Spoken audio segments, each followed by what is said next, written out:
Coucou tout le monde, j'espère que vous allez bien. On se retrouve aujourd'hui pour une petite carte de la fête des mères. Donc je pars d'une feuille A4 et je marque sur la longueur euh, une ligne à 15 centimètres. Donc je garde la longueur de 29,7 et je découpe le bord qui est en trop, mais je le garde. Je vais gommer ma ligne au crayon pour que ça soit plus propre. Et je vais marquer ensuite une première marque à 9,9 centimètres. Donc là, je vais directement marquer le pli. Voilà, je gomme les petites marques de crayon pour pas qu'elles restent après une fois que j'aurai plié plusieurs fois parce qu'en pliant le papier, en fait, ça empêche qu'on puisse gommer correctement dans le pli. Donc là, je fais pareil à 9,9 centimètres et je marque également mon pli. Je gomme à nouveau mes petits traits et je vais ensuite plier de chaque côté pour bien marquer les deux plis. Je retourne mon papier et je vais cette fois plier dans l'autre sens, directement en fait sur la moitié du rabat. Et j'obtiens donc un tout petit rabat en fait de la moitié du grand rabat. Donc je fais pareil de l'autre côté et je vérifie que les plis tombent bien. Normalement, ça devrait bien se tomber. À présent, je prends ma règle et je vais marquer un petit point à 10 centimètres du bas de cette carte et je rejoins le coin du grand rectangle. Je fais pareil de l'autre côté, à 10 centimètres du bas, je rejoins le coin du grand rectangle également et je coupe directement au cutter, ça m'évite de faire des traits au crayon. Donc là, je replie et vous allez apercevoir voilà, la forme de la carte. Je prends ensuite un papier de fond et je vais prendre les mesures du petit rabat obtenu. Je vérifie le sens des lignes pour pas me tromper puisque je voulais les lignes dans le sens vertical. Donc là, je prends la mesure en hauteur du plus grand côté du rabat, puisqu'il est en biais. Donc là, j'ai retiré un demi centimètre dans mes mesures, en fait, pour avoir un petit bord blanc autour de mon papier de fond. Je prends donc mes mesures et je relie mes points.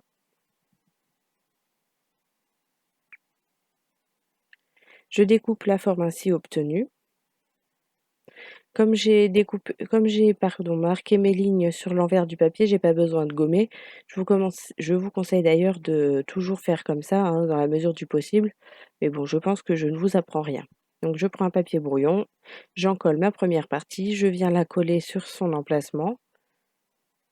Là, vous ne pouvez pas vous tromper, hein, puisque vous avez une forme dans un sens et une forme dans l'autre. Je fais pareil avec mon deuxième petit papier de fond, que je viens coller également à sa place.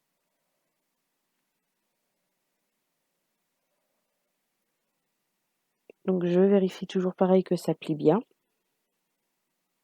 Et je reprends un deuxième petit papier de fond. Je prends cette fois la mesure du grand rectangle intérieur. Donc pareil, je retire un demi centimètre. Je prends la hauteur, normalement qui est de 15 centimètres. Donc là, normalement, je retire aussi un demi centimètre.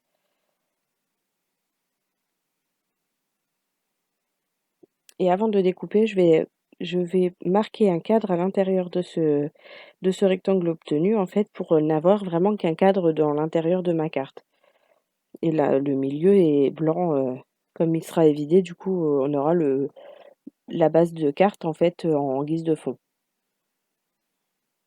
Donc je marque tous mes petits traits, je trace mes lignes entre entre chaque petit point, pardon. Et là, je viens couper directement avec un cutter à l'intérieur pour obtenir une découpe propre et éviter de m'embêter avec une paire de ciseaux puisque c'est vrai qu'à l'intérieur, c'est toujours plus difficile à découper.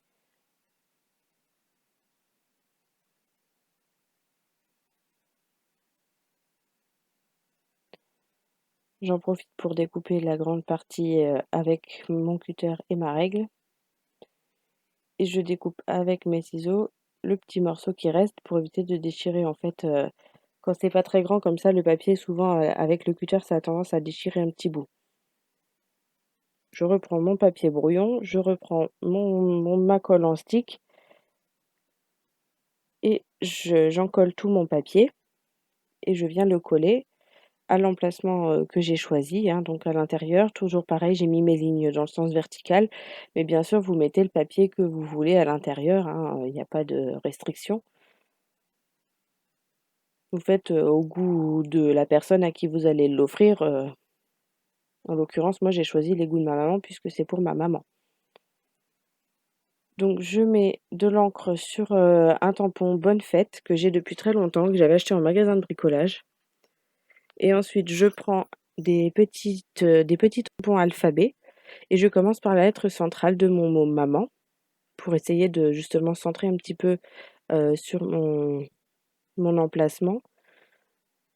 Donc là, je mets les 2 A, hein, directement puisqu'ils vont chacun d'un côté du M et je termine avec la lettre N.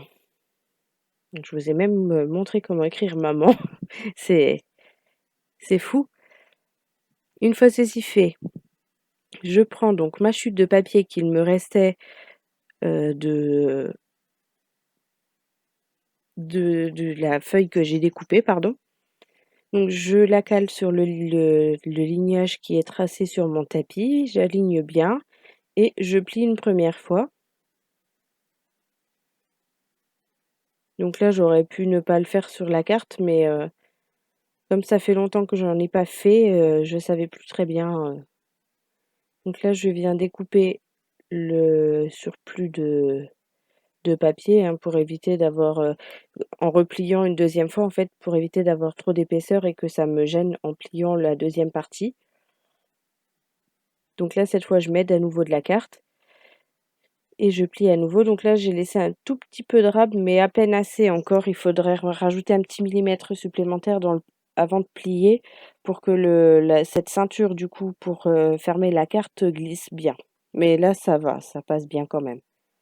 Comme j'ai pas mis d'épaisseur dans la carte, c'est bon. Si jamais vous mettez des éléments en relief dans votre carte, laissez bien suffisamment d'espace pour que cette petite ceinture en papier glisse bien.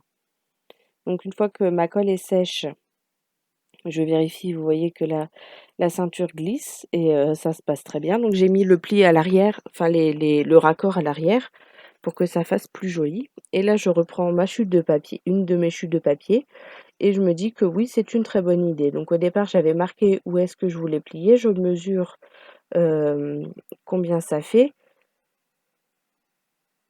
Je fais mes marques et je me dis: «Mince, ça tombe pas tout à fait bien» et finalement, je me suis dit, que j'allais, en fait, directement couper là où ça tombait, la coupure, au départ. Donc j'ai suivi l'alignement et en fait, c'est très bien. Puis ça fait un bord un peu plus gros, mais c'est joli. Donc là, je regarde un petit peu le sens dans lequel je vais le coller. J'en colle mon petit morceau de papier et je le dépose donc dans ce sens. Voilà, c'est comme ça que ça me plaisait le mieux. Évidemment, vous mettez dans le sens que vous préférez, hein. Je choisis ensuite un tampon, donc un joli tampon cœur, rempli de petites fleurs et je trouvais que ça rendait bien en fait, ça me plaisait vraiment, le rendu que je m'imaginais au départ. Donc je tamponne, je choisis donc toujours ma Versafine, Imperial Purple je crois ou Purple Imperial. Je découpe mon petit motif. Donc là, je nettoie mon tampon pour le ranger.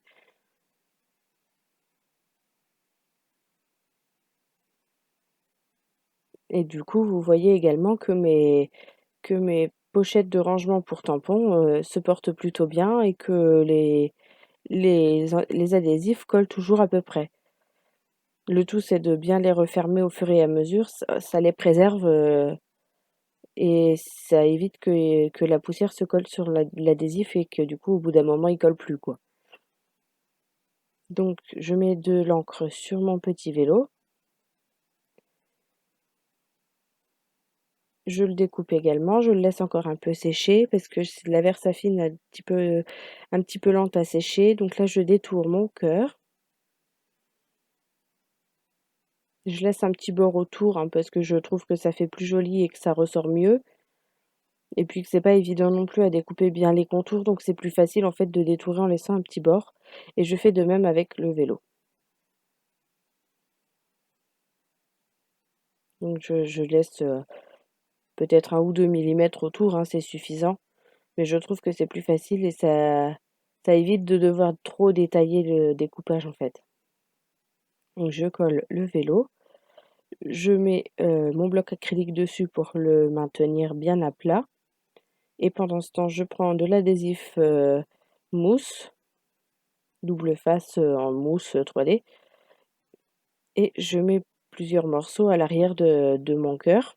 Je retire la pellicule de protection, voilà, et je vais le placer sur ma ceinture pour l'agrémenter un petit peu. Je replie ma carte et je la glisse dans sa ceinture, tout simplement. Et voilà, ma carte est terminée. Donc je vous la montre de plus près. Je vous montre l'intérieur également. Et je vais également vous montrer un second modèle que j'ai réalisé dans une autre couleur et d'une autre manière. Donc il s'agit d'un modèle avec des fraises et un petit ruban gaufré rouge qui est très joli. Et voilà l'intérieur. Donc là, je n'ai rien mis à l'intérieur pour qu'on puisse écrire un petit mot dedans. Donc je vous laisse avec les quelques photos de mes 2 petites créations. J'espère que cette vidéo vous a plu. N'hésitez pas à me laisser un petit commentaire, à me laisser un petit pouce en l'air et je vous retrouve très bientôt dans une nouvelle vidéo.